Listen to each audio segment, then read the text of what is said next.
dottor Paolo Rosi, manca un anno alle Olimpiadi invernali di Milano Cortina 2026. Come sarà l'assistenza sanitaria? Come sarà poi la gestione? Speriamo che non ne accadano, ma degli infortuni anche durante le gare. Allora diciamo che c'è un dispositivo comune tra Lombardia e Veneto, perché i giochi sono divisi tra le due regioni e quindi il coordinamento generale è gestito da Fondazione Milano Cortina, che è quella delegata dal Comitato Olimpico Internazionale a garantire l'assistenza a tutti gli atleti, e poi ciascuna regione e provincia autonoma partecipante ha il proprio dispositivo. Quindi noi come Veneto stiamo sviluppando un nostro dispositivo in linea con quelle che sono le prescrizioni del Comitato Olimpico Internazionale. Sarà un'assistenza che si occuperà della parte degli infortuni degli atleti, ma anche dei possibili malori o degli infortuni di tutti gli spettatori che ci saranno lì, nonché anche del personale che lavora, perché ci sarà una forte componente di persone che garantiscono la sicurezza, i lavori, l'alimentazione, tutto quello che gira attorno alle Olimpiadi.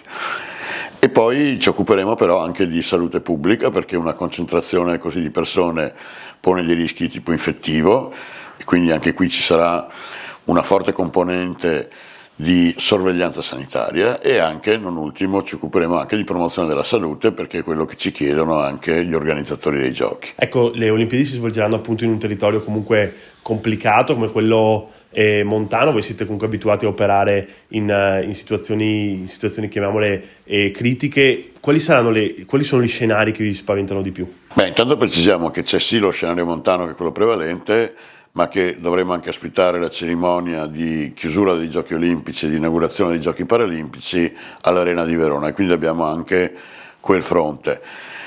Sono tutte cose che prese singolarmente gestiamo con una certa consuetudine, quindi non siamo particolarmente preoccupati dell'aspetto puramente tecnico. Chiaro che lo scenario olimpico lo rende particolarmente complesso, e quindi è uno scenario nuovo dove abbiamo partecipanti da tutto il mondo, quindi anche necessità di capire le esigenze di chi viene anche da paesi diversi, e quindi dobbiamo adattare un modello consolidato a una situazione che è piuttosto complessa.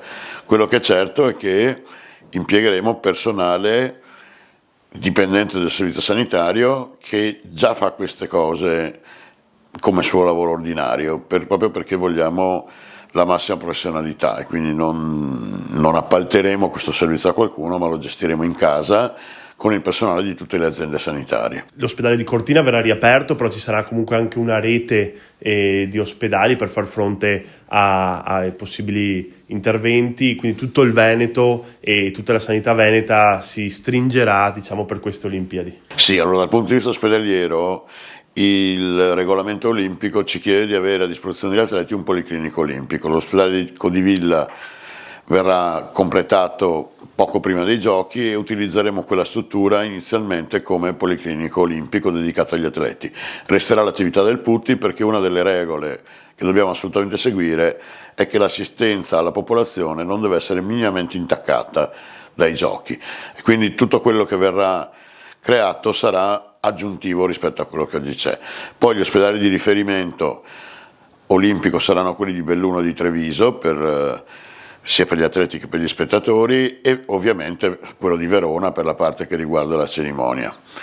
Quello che è importante è che questi giochi ci chiedono anche di lasciare una legacy, un'eredità, e quindi anche tutti gli investimenti che faremo sia sugli ospedali ma anche sull'acquisto di attrezzature, di mezzi, sono tutti finalizzati ad avere un potenziamento dell'attività d'emergenza, quindi resteranno come un patrimonio. Non sprecheremo soldi, ma vogliamo fare investimenti che poi restino e che siano utili per la popolazione.